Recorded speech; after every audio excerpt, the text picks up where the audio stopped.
முதல் வாசகம். உலர்ந்த எலும்புகளே, ஆண்டவரின் வாக்கைக் கேளுங்கள். என் மக்களே, உங்களை உங்கள் கல்லறைகளினின்று மேலே கொண்டு வருவேன். இறைவாக்கினர் எசேக்கியேல் நூலிலிருந்து வாசகம். அதிகாரம் 37, இறைவசனங்கள் 1 முதல் 14 முடிய. அந்நாள்களில் ஆண்டவரின் ஆற்றல் என் மீது இறங்கியது. அவர் என்னை தம் ஆவியால் தூக்கிக் கொண்டு போய் பள்ளத்தாக்கின் நடுவில் நிறுத்தினார். அங்கே எலும்புகள் மிகுதியாய் கிடந்தன. அவர் அவற்றைச் சுற்றி என்னை நடத்திச் சென்றார். அங்கே பள்ளத்தாக்கின் அடியில் மிக பல எலும்புகள் கிடந்தன. அவை மிகவும் உலர்ந்தவையாய் இருந்தன. அவர் என்னிடம், மானிடா, இந்த எலும்புகள் உயிர் பெற முடியுமா என்று கேட்டார். நான், தலைவராகிய ஆண்டவரே, உமக்கு தெரியுமே என்று மறுமொழியளித்தேன். அவர் என்னிடம் உரைத்தது, நீ இந்த எலும்புகளுக்கு இறைவாக்கு உரை. உலர்ந்த எலும்புகளே, ஆண்டவரின் வாக்கைக் கேளுங்கள் என்று சொல். தலைவராகிய ஆண்டவர் இந்த எலும்புகளுக்கு இவ்வாறு கூறுகிறார். நான் உங்களுக்குள் உயிர் மூச்சு புகச் செய்வேன், நீங்களும் உயிர் பெறுவீர்கள். நான் உங்களை நரம்புகளால் தொடுப்பேன், உங்கள் மேல் சதையை பரப்புவேன், உங்களை தோலால் மூடுவேன்.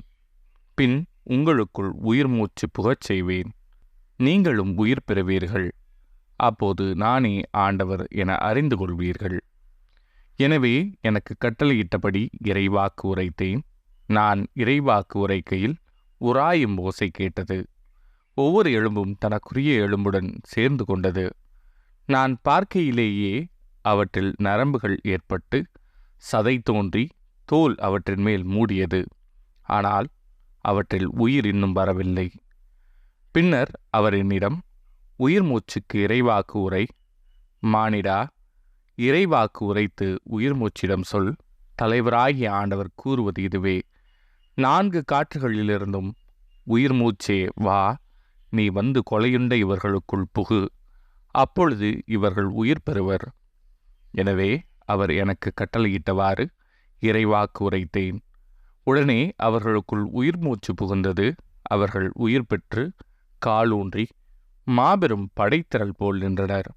அவர் மேலும் என்னிடம் கூறியது, மானிடா, இந்த எலும்புகள் இஸ்ரேல் வீட்டார் அனைவரையும் குறிக்கும். அவர்களோ, எங்கள் எலும்புகள் உலர்ந்து போயின, எங்கள் நம்பிக்கை அற்றுப்போய்விட்டது, நாங்கள் துண்டிக்கப்பட்டு விட்டோம் எனச் சொல்கிறார்கள். எனவே இறைவாக்கு உரைத்து அவரிடம் சொல். தலைவராகிய ஆண்டவர் கூறுவது இதுவே. என் மக்களே, இதோ நான் உங்கள் கல்லறைகளை திறக்கப் போகிறேன். உங்களை உங்கள் கல்லறைகளினின்று மேலே கொண்டு வருவேன். உங்களுக்கு இஸ்ரேல் நாட்டை திரும்பக் கொடுப்பேன். அப்போது என் மக்களே, நான் உங்கள் கல்லறைகளை திறந்து உங்களை அவற்றிலிருந்து வெளிக்கொணர்கையில் நானே ஆண்டவர் என்பதை அறிந்து கொள்வீர்கள். என் ஆவியை உங்கள் மீது பொழிவேன், நீங்களும் உயிர் பெறுவீர்கள். நானும் உங்களை உங்கள் சொந்த நாட்டில் குடியமர்த்துவேன். ஆண்டவராகிய நான் உரைத்தேன், நானே இதைச் செய்தேன் என அப்போது அறிந்து கொள்வீர்கள் என்கிறார் தலைவராகிய ஆண்டவர். இது ஆண்டவரின் அருள்.